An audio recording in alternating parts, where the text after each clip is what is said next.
Hello, I'm Elishaba, and today I'll be talking about an important but probably underestimated concept in learning in general, which is autonomy development.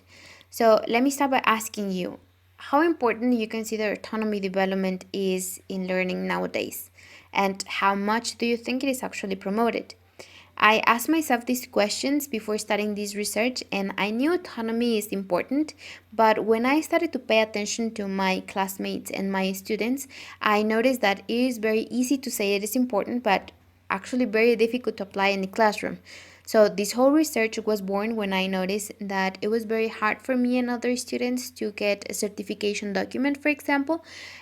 Even when we had taken 2 hours of target language classes, 5 days a week, and other classes related to English teaching for 5 semesters, that would represent time enough to be able to understand how to learn the language, especially in a major that prepares students to become ESL teachers.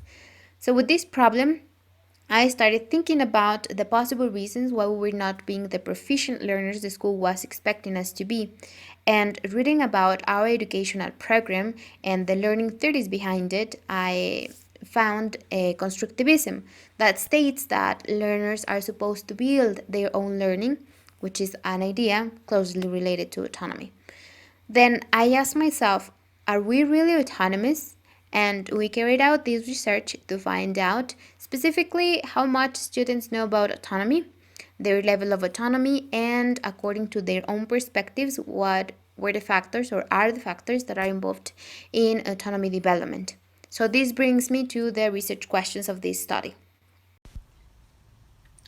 So, the first research question is, what do lay students know about autonomy?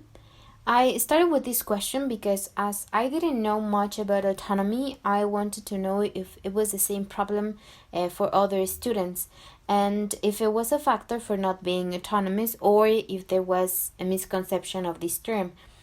Now, for the following research question, I wanted to find out the level of autonomy students had to see if they were autonomous or not, and if there was a relationship with the previous research question.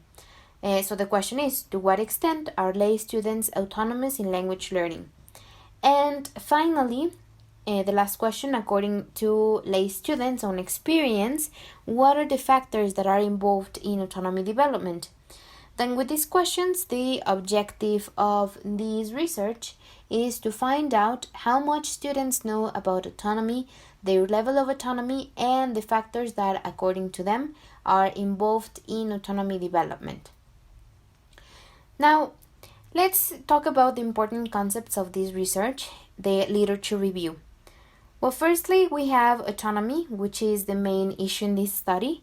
So, autonomy is a concept that was originally used in the fields of politics and philosophy, with the idea of being independent to make decisions, according to Smith 2008. Then this concept was adopted in learning, and the conception that started the whole discussion of autonomy in learning was given by Henry Hollick, who said that autonomy is the ability to take charge of one's own learning. This means that we need to take responsibility for our own process of learning.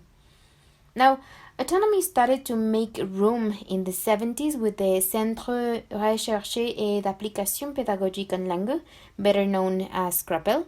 That was a project developed by Hollick that had the purpose of offering adults more opportunities to learn a foreign language in self-access centers, which, according to Faltis, were based on the idea that students who managed their own learning had more powerful learning experiences.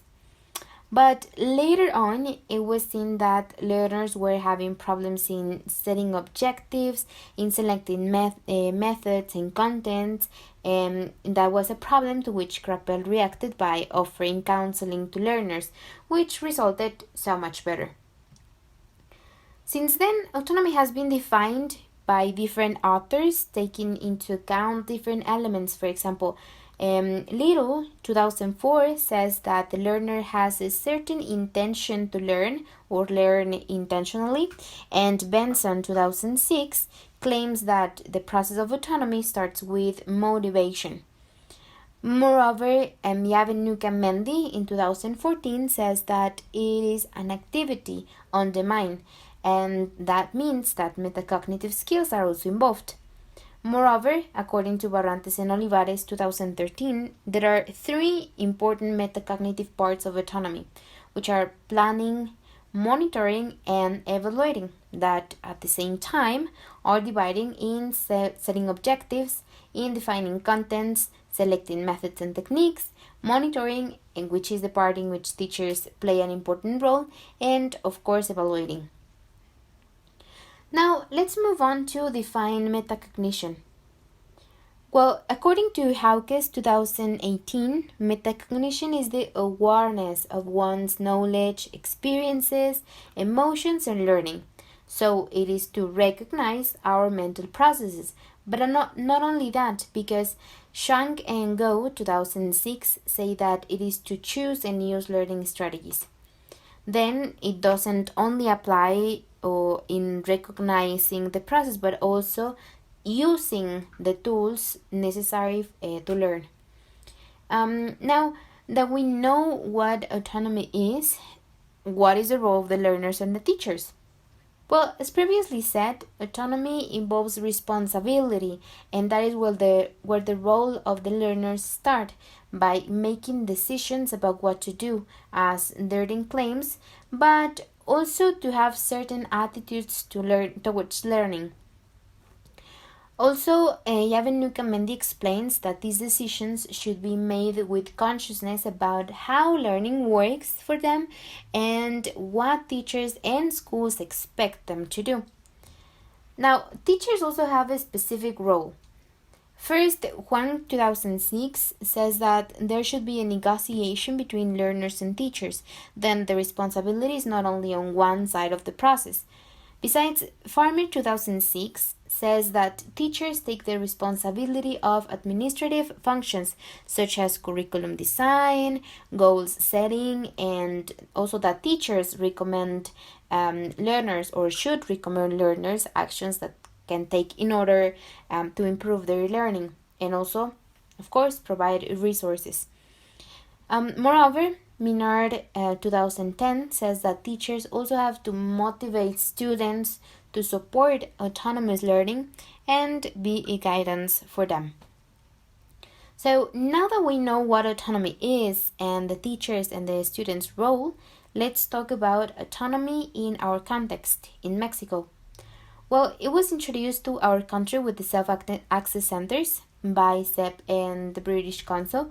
However, Hamilton 2013 mentions that there is an important gap between autonomy and its actual practice in this country, basically because our education system has been traditional and has had the teachers as the main actors in the process since forever, and it's not an easy task to change something that has been in a specific way for such a long time. Now, regarding to the methodology, this study is a qualitative research and it is intended to know students' perspectives about autonomy. So, Kotari 2004 claims that this type of study analyzes the factors that motivate people to behave in a particular manner, which is part of our main goal with the study. Now, the participants were students between 19 and 26 years old, and they were in their fourth semester in the English language teaching major at WAP, which means that they had already taken classes related to teaching matters. Now, the purpose of focusing on these students is that as they study English language teaching, they are aware of teaching and learning concepts, something that was considered to be very beneficial for this research. Also, it is important to mention that the educational model and educational program that this major has are based on constructivist ideas. Now, in order to answer the research questions, two instruments were used. Firstly, a questionnaire and then an interview. The questionnaire, instrument A, was divided in three parts, as you can see here. The first part intended to gather general information about the participants, such as their age, And the second asked the participants to write what they considered autonomy is. And the third one measured their level of autonomy with 40 statements that could be answered with a Likert scale, going from never to always. And in this questionnaire, there were statements that reflected autonomy, as you will see here. In this case, if a statement that reflected autonomy was answered with always true, then the participants would show autonomous attitudes. But if in the same statement the student answered never true, then the learner would show dependency. And for the other statements reflecting dependency would be the other way around. Then this test was sent to the participants through Google Documents, and once the results were obtained, they were analyzed and students' answers were categorized in different groups according to their definition and their level of autonomy, following the process of coding. The second instrument was an unstructured interview, and the questions were adapted according to the interview in order to inquire more about the answers they gave in the test, and it was conducted in the native language. This instrument included around 29 questions that were asked to the participants through a video call. And besides this, the questions were related to their motivation to learn the language, awareness of their learning style, their perception about the importance of autonomy, and participation in the classroom to select materials and content. Now, let's talk about the analysis of the results for the questionnaire. Well, the first part of the questionnaire intended to get personal information about the participants, as we mentioned before, and in the second part, students' answers were classified into 4 categories: correct perception of autonomy, vague idea of the concept, misconception of autonomy, and the participant doesn't know. Then in the third part, regarding the level of autonomy, the points that each student got were added depending on the range. They were categorized into high level of autonomy, moderate level of autonomy, and low level of autonomy and dependency. And once the results of the test were obtained, the participants that showed to have reached an intermediate level of autonomy were chosen to be interviewed, and their answers were firstly transcribed, and then a coding process, like in the previous instrument, was used to categorize the information into positive and negative factors that contained the most common elements that were mentioned by all the participants. Now, what did we get with all this information? Let's go to the results. Well, for the first research question, which is, what do LEI students know about autonomy? The results showed that 50% of the participants have a misconception of autonomy, confusing autonomy with terms like independent learning, which, according to Ryan Deci in 2006, independent learning doesn't necessarily imply having taken a conscious decision to do it. And that differs from autonomy, since autonomy requires consciousness and will to take responsibility of the learning process, as we saw in the 30 of this study. Besides this, it was found that 40% of the participants have a vague idea of autonomy, meaning that they are not fully aware of this concept. And finally, only 10% was able to define autonomy. This means that only 2 students out of 20 were able to provide a good definition of this concept. With these results, it was seen, and it is very clear that there is in fact a problem of awareness and misconception of autonomy among students. Moreover, the information gathered suggested that for the second research question, which is to what extent are LEI students autonomous, we can see that 0% of the participants was considered to be in the emerging level, which was good news. However, 70% of them were categorized in the beginner level. This means that they only have a few autonomous attitudes. Besides this, the rest of the participants, the 30%, were classified in the intermediate level, meaning 6 students out of 20. As you can see in this graphic, any student was considered to be highly autonomous, and these results suggest that there is a gap between 30 awareness and practice of autonomy development in the classroom.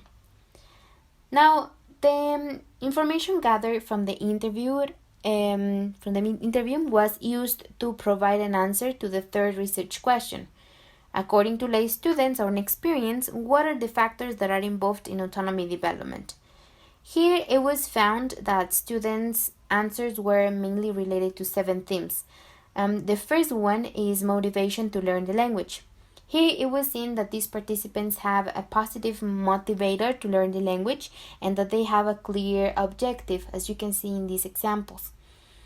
Also, it was seen that the attitudes students have towards learning play an important role in learning.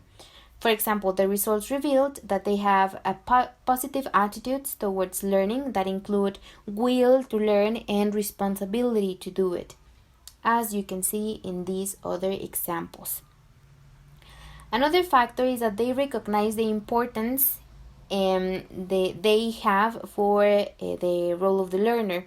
So, for example, here you can see how they recognize their responsibility to find the strategies and techniques that work better for them.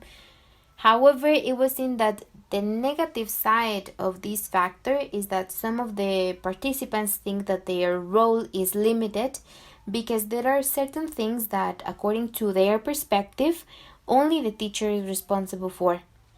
An example of this is regarding materials and what to do in the classroom, which, according to the 30, is something students have to be involved in. Now, in addition to this, they also recognize some of the features of the role of the teachers. For example, some of the participants indicated that they know the teacher should be a facilitator, but they also believe that the teacher is the only one who can decide what to do in the classroom.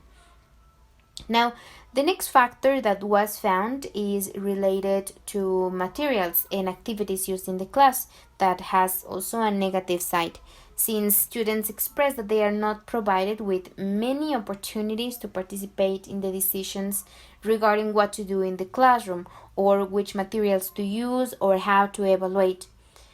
Moreover, these results suggested that the origin of autonomy is also an important factor in autonomy development, since most of the students who were interviewed indicate that they didn't start to take autonomous attitudes because autonomy was promoted in the classroom, but because they were at a disadvantage in their classes and they had to look for other ways to catch up with their classes. So, as you can see in this participant's answer, that is the case. Finally, it was found that the perception they have of the program makes them believe that they should not focus in other content besides the one that is indicated by the teacher, something that can be considered also a negative factor. Now, what are the conclusions of these results? First, we can see that there is a problem of awareness of autonomy within the students. This can be something that we can fix by promoting autonomy in the classroom in order to help students and teachers to be aware, firstly, of their roles in the learning process. The second one is that regardless of awareness, knowing what autonomy is does not necessarily mean that they are autonomous, since any of the participants that was considered in the intermediate level of autonomy was able to define autonomy. In other words, the awareness of autonomy does not always determine its practice. My next conclusion is that as teachers, it is necessary to reflect about the practice of autonomous principles and its promotion and the opportunities for students to take more responsibility in the decisions taken about content, about materials, and also about assessment. And the last conclusion is that it's necessary to change the origin of autonomy because it shouldn't be the last result for students to catch up with the classes, but it should be a regular and common way in which learning takes place, especially now that students are taking classes at home. Autonomy is not leaving them alone, but also promoting resources and being there, providing the tools that they need to be autonomous and not independent learners, which, as previously explained, is something not very related to autonomy development. So that's it for this study. Thank you very much for your attention.